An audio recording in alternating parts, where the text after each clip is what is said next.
Hey guys, Jonathan here from Bro JMR, obviously, and been a while since I've done a movie review, and I had really actually wanted to do like a bunch of horror movie reviews this month. Obviously, it's October 2020, and we're 10 days into the month now and I haven't done one, so I don't think I'm going to be able to get to all the ones that I wanted to, but I'm going to try to at least get a couple done. And this one was the most important one because I made a promise to a couple of people that I was going to review it, and so here we go. We're going to talk about The Craft, 1996, and main reason why I decided to do this one is because they had the announcement of another Craft movie called Craft Legacy that is being released by Blumhouse, and it's coming out this month, and it looks awful. Like, it legitimately does not look good. It looks really, really bad. It looks like a PG-13 CW version of The Craft. Just no. So we're going to go with the original, which is an absolute classic. And I think that it's going to hold that place as probably one of the 90s was an interesting time for horror movies. You had a lot of really, really amazing movies come out. They were doing very, very different stuff. They were trying to bring back the idea that, they fully realized bringing back the slasher genre with Scream. But then you had all this other stuff like I Know What You Did Last Summer, Urban Legend, The Craft, things like that. There was this weird mixture of taking interesting ideas, mixing them with the slasher genre. That was very, very, very prevalent in the 90s. And then in the middle of the 90s, you had The Craft come out, which was different. It wasn't a horror movie. It wasn't a slasher. It almost seemed, if you didn't really know the movie, it would almost seem like it was a teen drama, but even then it wasn't. It wasn't really that at all. It was dark, it was interesting, it was character development, it was a curious movie. So let's talk about it. And a lot of different kind of things that I want to go over here, but the first thing about this movie that struck me so hard, just in the first 10 minutes, it is 90s overload. If you want to talk about a movie that is set in the 90s, this is it. This is a prime example to go to. Honestly, I would say this and Urban Legend are the prime examples of what 90s horror type movies were about. Everything. The fashion, the attitude, the hair, the music, everything. Plus witches. This is a movie about witches, but realistic witches. 90s was a big time for the Wiccan religion. It really blew up. It started to become very popular again. It started to have this weird resurgence in the 90s. And a lot of that had to do with the shifting of the of goths from in the 70s they were punks, in the 80s they were metalheads, and then became goths, like real goths. And that caused a big explosion in the Wiccan religion and the pagan religion, and also to some extent Satanism and the worship of Satan, but that is a totally different topic. Maybe I will actually watch a movie that deals with that, and that is something that can be discussed. There have been a couple of pretty good ones that have been thrown around the past 10-15 years. Maybe I'll choose one of those and do that. Um, but this was the first time that this kind of thing was actually portrayed in a somewhat accurate way. Um, I know a decent amount about the Wiccan religion. I've had lots of friends that practice Wiccanism, and I actually feel like this is it's still uh, fantasized, but it's a realistic portrayal of it. Books, the spells, the local shop that's run by an old lady that by this lady that you have no idea who she is, really what she knows. She's kind of this mysterious lady. Like, that's all actually accurate. If you've ever been in one of these little kind of back alley shops that you can find, because they don't usually put these kind of shops like on any sort of main street. This is the type of this is what the proprietor is going to be like. You know, they actually have to study the books. It's not just all natural talent, except for one, and we're going to get to that. We're going to talk about that too. Um, yes, some of it is highly stylized, but a lot of the stuff is surprisingly accurate. You know, them reading these books at sleepovers and wanting to experiment and have fun with all this stuff, things like that. Yes, again, is highly stylized, but that's accurate. That's an accurate portrayal. Even the group itself is the kind of people that you would find in a group of witches, like in high school. These people that say that they're witches and they practice, or people that actually practice Wiccanism. You got the confident one, and Nancy. Nancy was the scary one, the confident one, that one that wasn't ashamed of what they were doing. You had Rochelle, who was kind of, she knew what she wanted out of it, probably more than anybody else. And then you had Bonnie, who was the quiet, the shy, quiet one, who was in it more for, not for her own, not, I don't mean for her own gain in a bad way. I don't mean that in a negative connotation, but she was looking to fix something within herself, you know? And then you have Sarah. And let's talk about Sarah. Sarah as the character was both a interesting way to build a character, and also kind of weird and out there in left field. You know, she's the new girl, comes in, that falls into this group and becomes friends with them because they seem to actually offer her something. Realistic. She's also a natural witch, which, yes, that could be taken as something that could be entirely accurate, depending on how you believe about the power of spells and the power of what they do in the Wiccan religion. So the idea of this natural talent could be an entirely accurate thing. But, she was kind of she's the outcast of the group in that way, in the way that she's not only the new person in the group, but also, like, she's showing this tremendous amount of ability and power that the rest of them don't really know. And we're going to circle back around to that.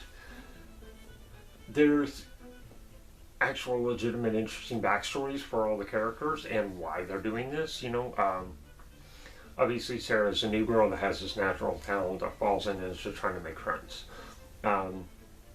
Bonnie is scarred, literally scarred. And I think there was a deleted scene that kind of explains where all the scars came from, but I don't remember what it was. It was a burn of some kind.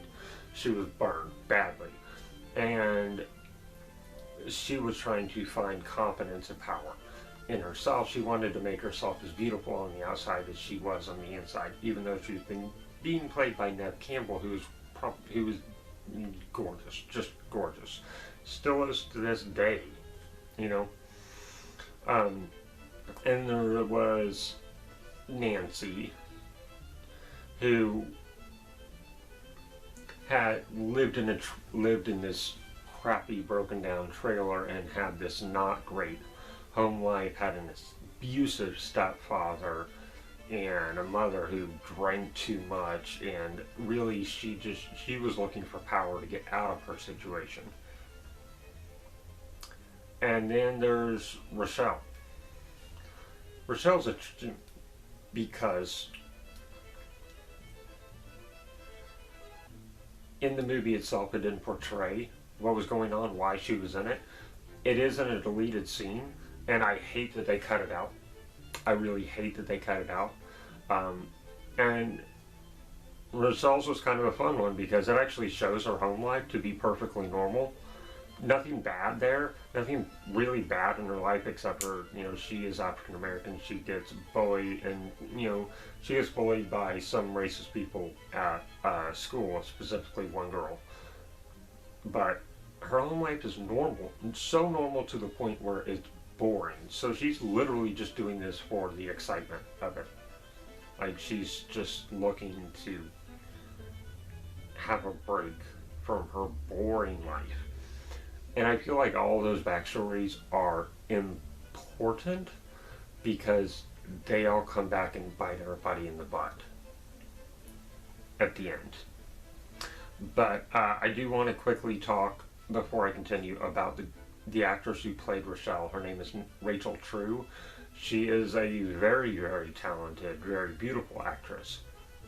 She really got shafted on this movie, and it's one of the major disappointing things to talk about with this movie, because she was one of the stars. She was legitimately one of the 4 stars. And the marketing never focused on her. She wasn't, she spent the first couple of months of press tours and stuff for this movie and advertising. She wasn't really in any of the marketing stuff. She didn't get invited on press tours. And actually, Neve Campbell actually ended up having to call press junkets and call New Line Studios, who's a movie that released this movie, and was like, why are you guys not having Rochelle come on these tours? She's one of the main stars.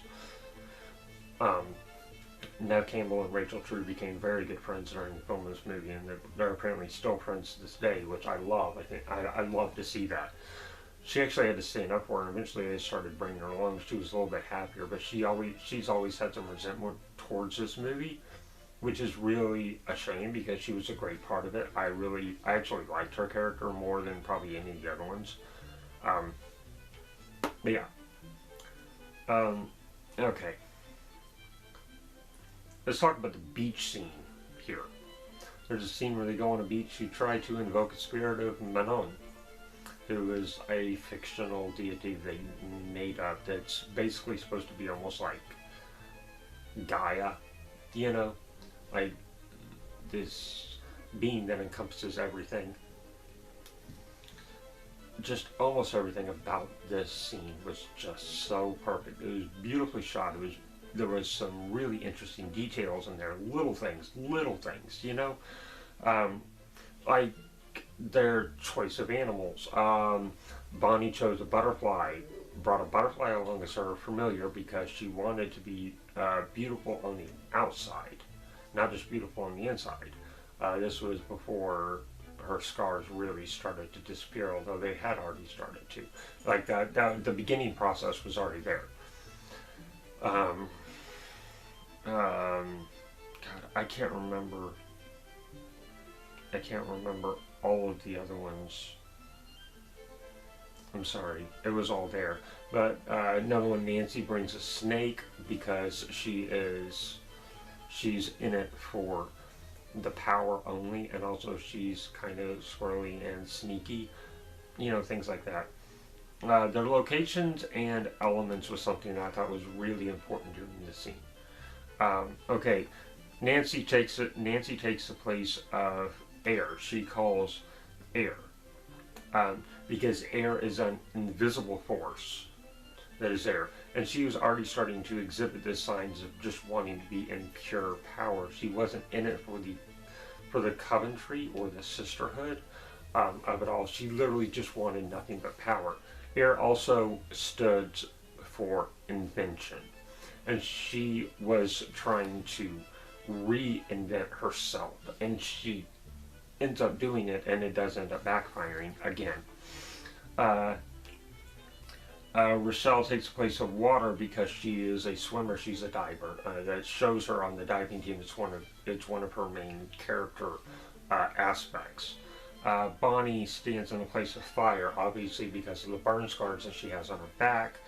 Sarah stands in the place of earth, and it's what she calls earth is Mother Nature. Mother could obviously be a reference to her mother that you find out later in the movie was also a witch, which is where she got her natural talent from. Her mother died while giving childbirth to her. And also nature could be a play on the natural witch ability. One of the things I found really interesting about this movie is it does an interesting play on a trope that usually isn't put in horror movies. There's the chosen one trope, which is usually used in young adult dystopian novels and sci-fi. Those are the two main genres that use this trope, the trope of the chosen one. But it is almost in play in this movie with Sarah as the person in the group with the natural abilities. And it's also theorized that the other girls actually didn't have any real power, that they were really just leeching off of Sarah's power.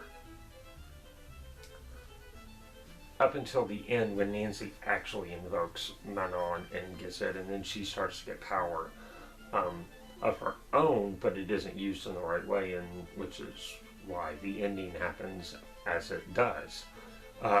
I don't really want to spoil the ending because for some reason there may be people that haven't seen this movie. I don't know what you guys are doing in your life. You know, I have not seen this movie. It's been around 24 years. Get on it already. You know, get after it. Go watch this movie. It is an amazing movie, and I really tried to do this whole review spoiler free, but I didn't necessarily want to talk about like that aspect of it. I just want to talk about the feeling this movie gives me. This movie gives me this really incredible sense of 90s nostalgia. I mean, even just looking at the cast that is in this movie, it is chock full of these incredible 90s and early 2000s actors and actresses. You know, Neve Campbell, Robin Tunney, Rachel True, Fairuza Balk, Skeet Ulrich, Breckin Meyer,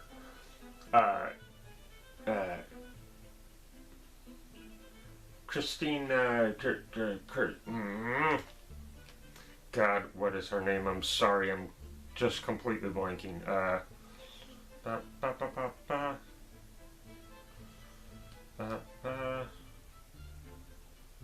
Christine Taylor, sorry, God.